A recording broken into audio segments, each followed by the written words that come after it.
Have you guys ever had a year that just kicks your ass? That was my year this year. And I know the year isn't even over, but I'm going to tell you the story about it because there are some critical lessons here. Welcome to the Nice Guy Show. I'm your host, Ari Graff, joined by my co-hosts, Faisal Kokar and Chuck Chapman. So last year, I'm going to tell you a little bit about my business. I had a busy private practice doing therapy and coaching one-on-one with men. But I wanted to do something bigger this year. I went all in on building an online group coaching program for men getting divorced. And I joined a pricey business accelerator, and I dropped a lot of money on ads, and I worked harder than I ever have. And now I could see that underneath that, some of my nice guy habits were still running the show. Basically, I was chasing I was chasing success the way that a lot of nice guys chase approval. I was trying to prove that I was a legitimate businessman instead of just focusing on what I already know how to do. And here's what it looked like. So this business accelerator teaches you to run ads on Facebook and Instagram, get people on your webinar, and then book them on sales calls. So it's a solid model for building an online group coaching program when it works. And it was very different from my work as a clinical psychologist, having clients who are referred to you. So I just decided I'm going to go all in on this formula, and I'm going to run the ads. I'm going to build the email list. I'm going to nurture the email list, create content for thousands of men on the email list, most of whom did not book calls. And the ones who booked calls half the time didn't show up, which I'm told is just part of the game. But this this was a tough experience. So I did sign some men up for my program, and I really loved working with them and seeing them transform. But the constant stress of this funnel wore me out. And by this fall, I just felt totally exhausted. Not only was I losing money, that I realized I was hitting burnout. So I felt ashamed, I felt like a failure. Can you guys, Faisal and Chuck, can you guys relate to this story? I can relate to it probably better than Faisal because I signed up for the same program, and was doing something very similar to you were to what you were describing, Ari. So, yeah, I think that the burnout's real. I mean, I think when you're constantly going and you're striving towards something, and then I think where the burnout happens oftentimes is like when you don't see the results you're hoping for. It's one thing to do a lot of work. It's another thing to do work and then not seeing any results from it. And I think that's probably where the burnout comes more from a place of like discouragement than it does like energy level. Because I know if I was getting the increase in seeing sort of the benchmarks hit, it makes it that much easier for me to have the energy to do something. But I think that's the thing of when you've got a passion about a project and you're putting everything into it, and then it's just met with, tepid results, it can feel really discouraging and and so I think the burnout piece of it is, at least on my end anyway, was feeling more discouraged, as opposed to like, but the discouragement was like a lack of energy to continue. So. That's how it manifested for you, was that lack of energy. Okay. What about you, Faisal? You seem to have burnout. boundless energy. But have you Yeah. hit burnout before? I have, I think it was last winter I actually hit a burnout where I was so exhausted with my work. I felt like I was just rowing and rowing and rowing and getting nowhere. It just felt like I was just going in circles, or maybe I was, rowing against the tide. And I just felt like I was moving a lot, being very busy, and it felt good, as in it felt like I was doing something important, but I just felt like I wasn't being effective And like Chuck said, I just felt like I'm not getting any results, but I'm working myself out, and it just felt like pointless. And that's when, in December last year, I just took a whole month off. I was like, I'm so tired, so exhausted from this. And if I just keep going on, I'm starting to lose interest in my work, and I'm starting to feel dismayed by it. And I felt like, what's the point of all of this? And so, yeah, I just took a whole month off, and it was such a relief. And then I had a realization from it. Actually, it wasn't the fact that I was working a lot. I mean, I've got a history of working like tirelessly. I was doing 80 hours a week when I was setting up a project for 2 years nonstop. I could do that. It was not a problem. The problem with me was having boundaries around it. And there was not enough points where I knew how to step down, step off, being still. And so to me, yeah, I can definitely relate to just completely burning out and hitting a wall with it. Yeah. So you guys are hitting on some of the common experiences with burnout, like the exhaustion, the discouragement, the apathy. So the definition of burnout that I found was it's a physical, emotional, and mental exhaustion accompanied by decreased motivation, lowered performance, and negative attitudes about oneself and others. And it comes from performing at a high level until stress and tension, especially from extreme and prolonged physical or mental exertion or an overburdening workload, take their toll. So I think this is one of the things where you can see a risk for burnout is when there's just that unending work. But it's interesting you brought up, Faisal, like there's been periods where you were going really hard, like 80 hours a week, and it sounds like you weren't running into burnout. Yeah, maybe it's because I was in my 20s. I had a lot more energy. Maybe. Okay. but then I did this after my divorce as well. I went through a period when because I was hopeless when it came to socializing and connecting and attracting women. I started to go out 4 times a week, sometimes even 5 times a week. And I'd constantly go out late nights, you come back, start again.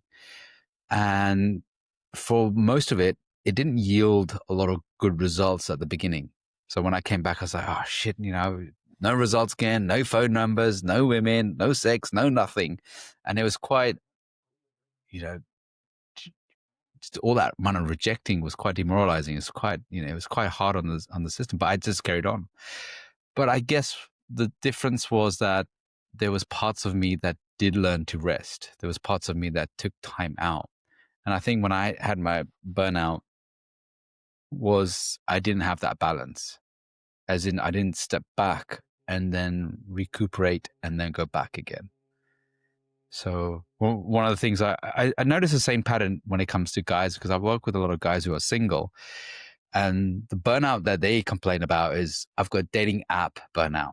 I'm just constantly on the dating app. I'm going and using like a hamster wheel, and then nothing happens. And then they get really angry, really annoyed, and they uninstall the app.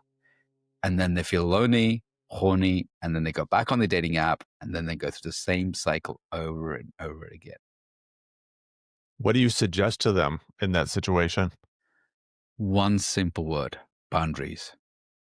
For me, what I see is burnout is a lack of boundaries. It's a lack of frame. It's a lack of structure. That's all it is you don't have boundaries around your use of energy, your time, how you're using it. So that was the realization I had was, well, when it comes to, say, for example, dating apps, I would use it for like 15, 20 minutes in the morning or the afternoon, and then I use it in 20 minutes, 15 minutes in the evening. Great. That's a boundary. My boundary is like, I'll stop using after 15, 20 minutes. We know that a lot of nice guys and a lot of people struggle with boundaries, setting boundaries, having boundaries, and enforcing boundaries and being consistent with boundaries. So we don't have any internal boundaries. So why would we have boundaries in relationships? So burnout to me is lack of boundaries. Yeah, I think that's a really good point.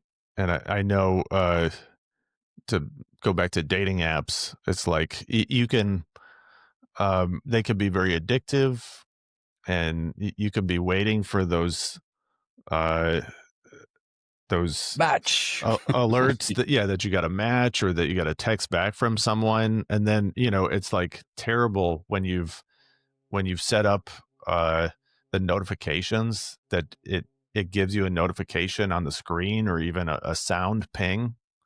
It could totally take over your day. Don't ever Um, have that. yeah, Don't do not have any notifications enabled. I don't have any. The only one I have is somebody rings me, but that's about it. But otherwise, I disable the notifications. And I tell all the guys to do this as well, because otherwise they'll be a junkie for notifications. yeah. So I think getting back to my work this year, it felt hard to set boundaries around what I was supposed to do. You could always could feel like I should be creating content, um, nurturing my list or working on ads. Um, so it was hard to feel for me like I had boundaries around the work. And another thing about it, I think, is when you're not making money or not enough money from it, it's discouraging. So I think you need that reward on an activity. You need that reward, and also I think one of the biggest things that I've learned this year was just like if you're attaching your self-worth to whether you're getting clients or making a certain amount of money, um, you could be on an emotional roller coaster. So it's a lesson that I've had to learn more than once. But definitely doing this new business venture, that's a different model than working as a psychologist. It really, Yeah. Which is why business isn't for everyone, right? I would say business isn't for most people. If you need certainty, business is not it. If you want people who can't handle uncertainty, because the thing is, I've been doing business since I was in my 20s, and there's one I don't like it. I find it really disruptive to my nervous system, because some months I have there's nothing, and there's some months, even when I was in my 20s and 30s and 40s, some months you'd have an overflow, like great. And it's like our psychology kind of easily fools us. When things are going well, they think, oh, summer's going to last forever. And then the season changes and it's like harsh winters, and then we catastrophize, and it's like I'm panicking because there's no money coming in. So that's one panic. And the second thing, like you said, Ari, was I'm associating my self-worth with the fact that actually I'm not getting any results, so I must be useless. So you're panicky, there's no money coming in, and then you go into scarcity mode. So I think when you go into scarcity, you lose a few points of your IQ. I think IQ drops as well. There's a book on that called Scarcity. So you drop your IQ, and then you become more, you're less creative, and then you're more in panic mode. And then you're like, I need to work, constantly work to get money coming in. And then you become inefficient. that's a vicious cycle. Yeah, Yeah.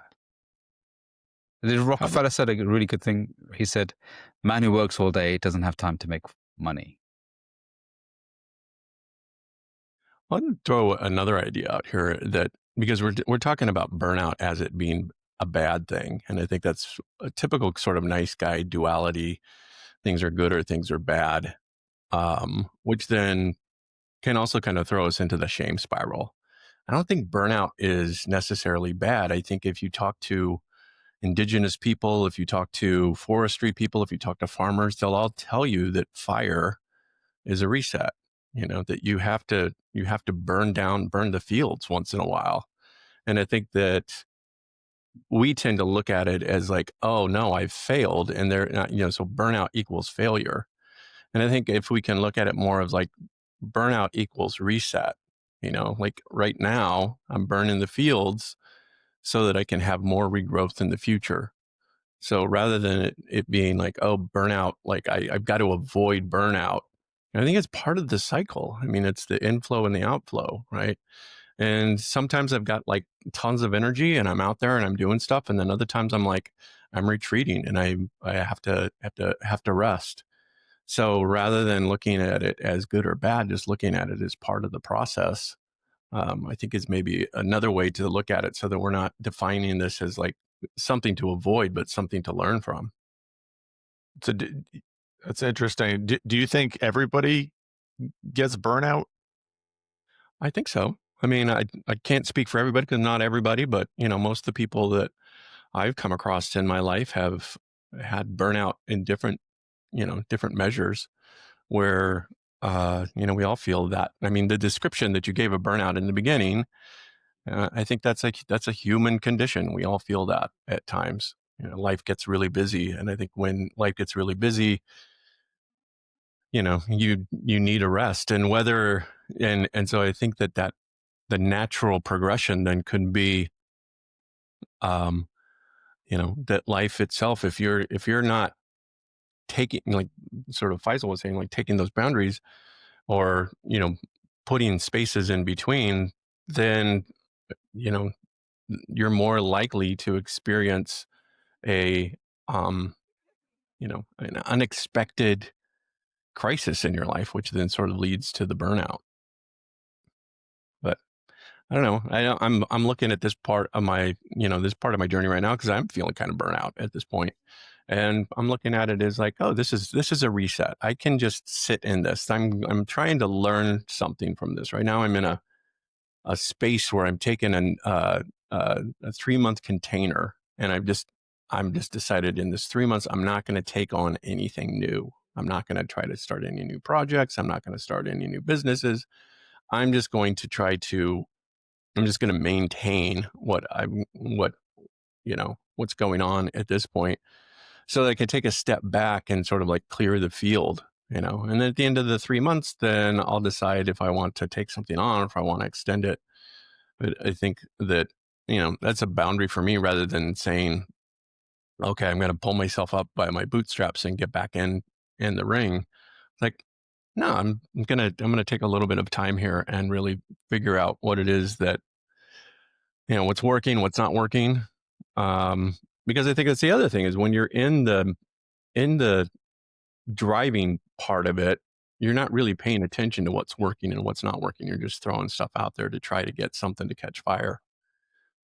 And yeah, so I kind of feel like in this season of my life right now, this is kind of a winter season. So I'm just going to let the let the season sort of reset me, and then in the springtime, we'll see what happens. Yeah, I I really like like what you. that. Yeah, Yeah, I like it's what you so said good. about regrouping, and it's so critical for you to you know take an experience where you burned out and reframe it, and you want to mine it for wisdom, mine it for gold. So uh, that's part of the healing process from burnout. This is like an important business experience for me. This was me taking a big risk. This was me breaking out of. In a lot of ways, it was breaking out of my nice guy, Hmm. um, taking a big risk on myself, putting myself out there more. Um, so that's part of how I'm moving on, and like you said, like allowing myself time to regroup, and I'm focusing on what I know I do well. Is Hmm. working one on one with clients. Yeah, yeah, and I know you and I are in a kind of a similar position. I think the thing is that we oftentimes don't pay attention to the natural rhythm of life. Like for example, um, if you sleep during the day and you're awake at night, you're sort of going against the normal circadian rhythm, and people do that all the time, but there's consequences for it. But if you sleep when the sun goes down and you awake when the sun comes up, that's kind of a natural rhythm of things. And I think even seasonally, there's a natural rhythm to life. And by paying attention to the seasons, and saying, okay, this is just, rather than this being a season of like, oh my gosh, failure and darkness, it's just like, no, this is the time to rest. This is the time to like, there's no field to plant. There's no harvest at this point in time. Right now, it's just kind of sitting back and waiting for the spring to arrive. What were you going to say, Faisal? I forgot now. All that burnout. I guess one thing, the silver lining in the burnout was the fact that it gave you an opportunity to reevaluate yourself, to stop and say, okay, what am I doing here? Do I need to be doing this? Because one of the things I realized, I think the biggest lesson was, you know, like the 80-20% rule. You know, I felt like I was rowing 80% of the time, and 20% I was moving. And what I realized in my own business was 80% of the stuff I was doing was unnecessary and it was junk. And it was just all noise and too much movement. So what it allowed me to do is just take a step back and say, actually, this 20% is the most important thing, which yields 80% of the results. So looking at the 80-20% rule, it just really gave me an opportunity to stop and slow down, because sometimes, you know, we're like kids sometimes, aren't we? We don't know when to stop or hard stop. So nature will give you a thump, which is a burnout, or maybe make you feel ill, or you'll get sick.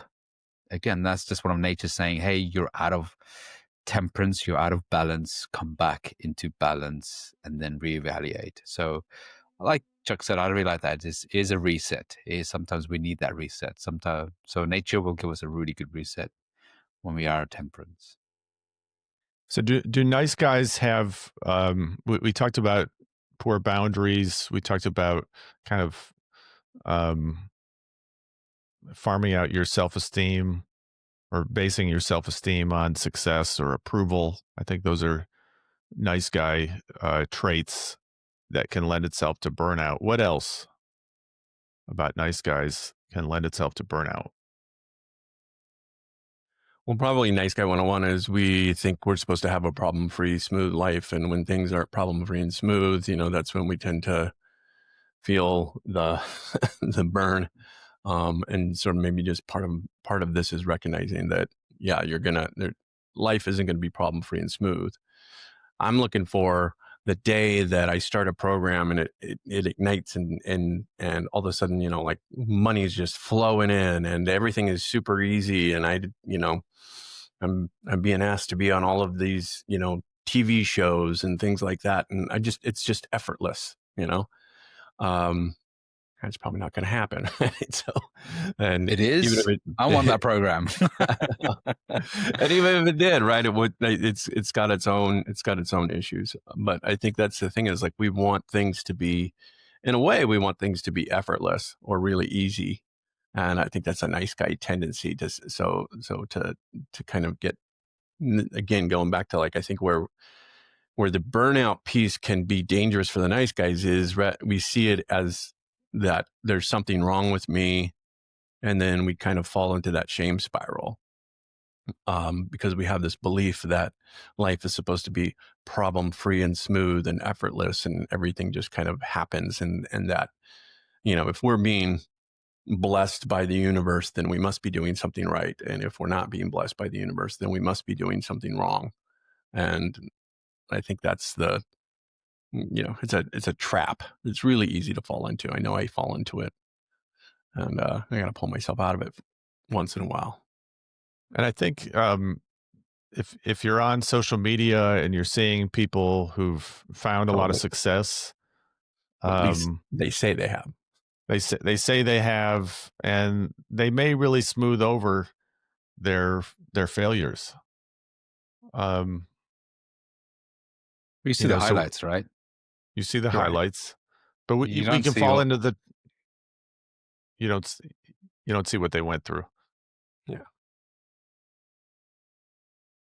Yeah, and also a lot of I think one other thing that burnout exposes is your pain threshold. So if you look at very successful individuals, successful men and women, they have a really high pain threshold when it comes to success and drive and grit. They can withstand a lot of pressure, a lot of rejections, lack of results. That's why I run one of my groups in Mass and Charisma is run a squad group, which is all about mastery, self-mastery. And in the book, George Leonard, he talks about that masterful men, what they do is they go through a very long plateau where there is no results, is boring, nothing happens. And what happens is that a lot of guys, he said there's the all-in guy or nothing. He'll go all in, out, pedal to the metal, full in, nothing else matters, and then burn out really quickly, and then quit everything, then start again. So it goes in this constant cycle. And then you have the other guy who kind of like goes all in, and then improves a little bit, then keeps going in, and improves a little bit, and then hits another plateau, and then quits again. Whereas a masterful guy just, continues the course of journey, goes up, and then there's a regression, and he doesn't panic, he doesn't quit, and he just carries on and just does it constantly. So there's a lot more consistency in it.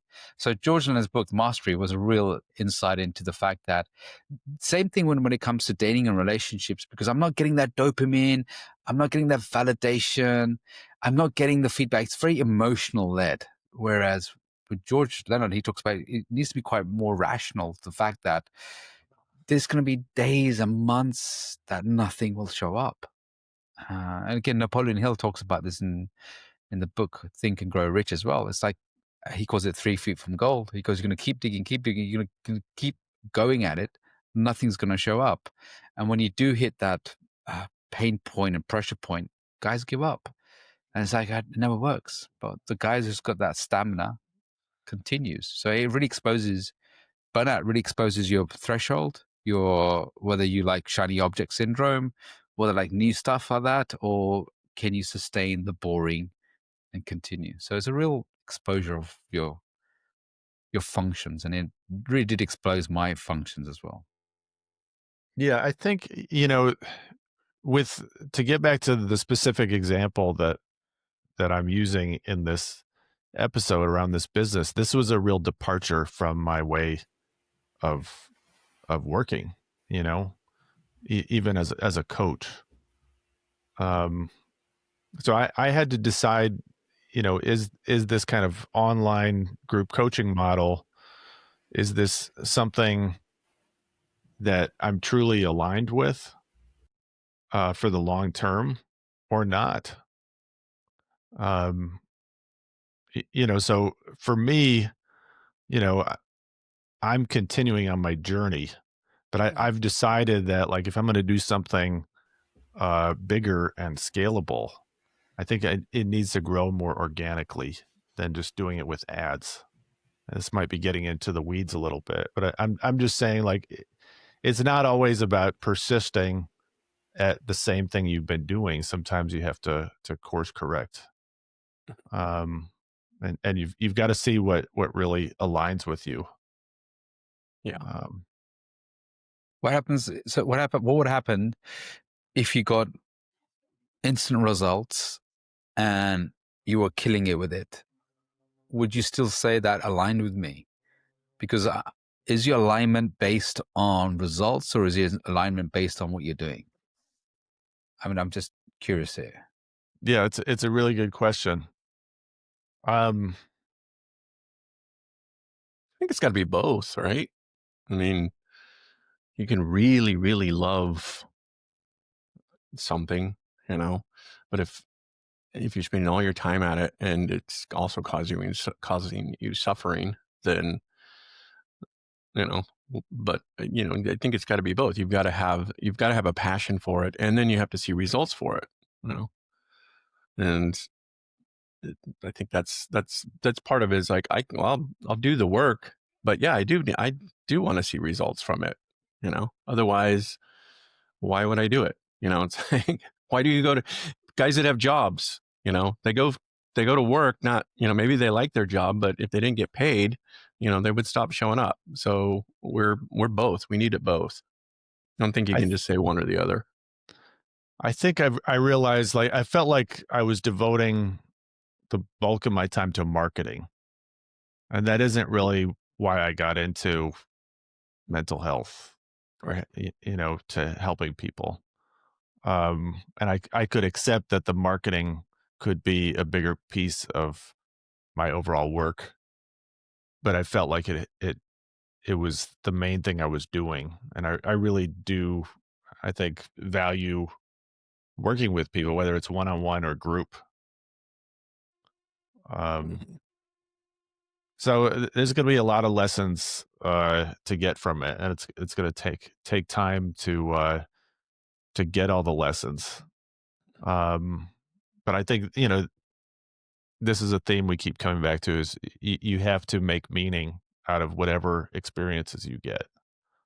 That's and that's the sign of a resilient, strong person.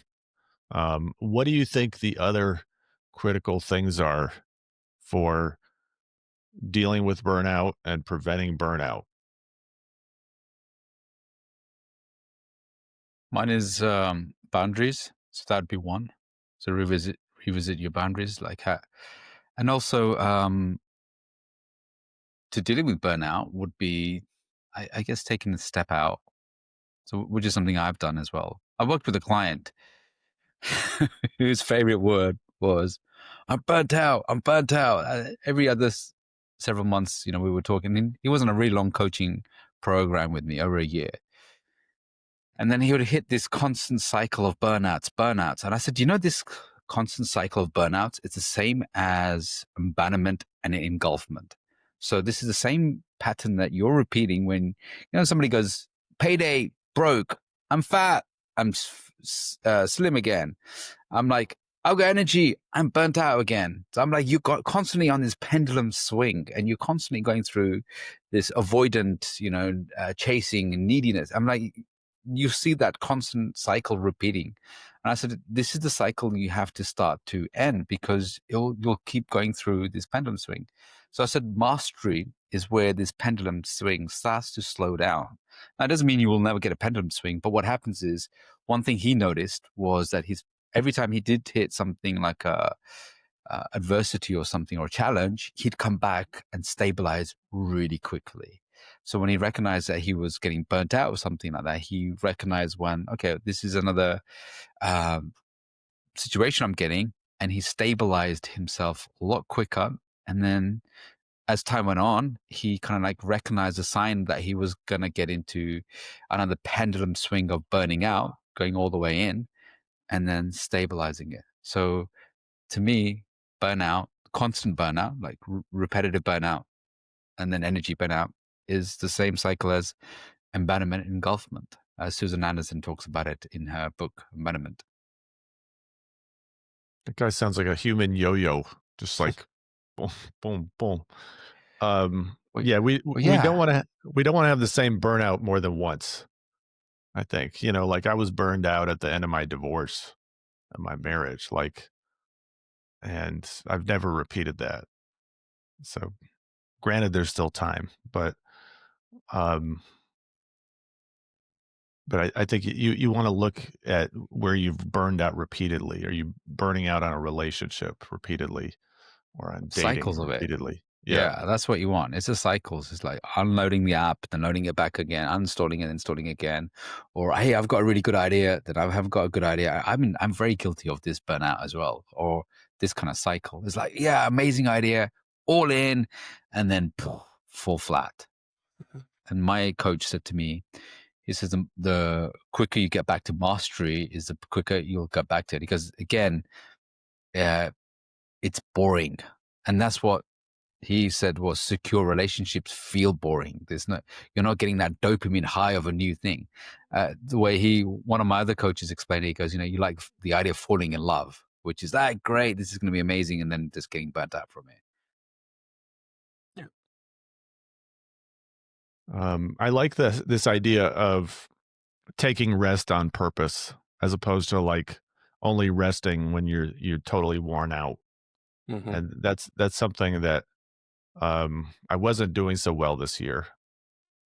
Um, so if you're listening to this, um, I think this is a good place to wrap up. Let us know your own burnout story. Is being a nice guy leading you to burnout, whether it's in your work life or your relationship life?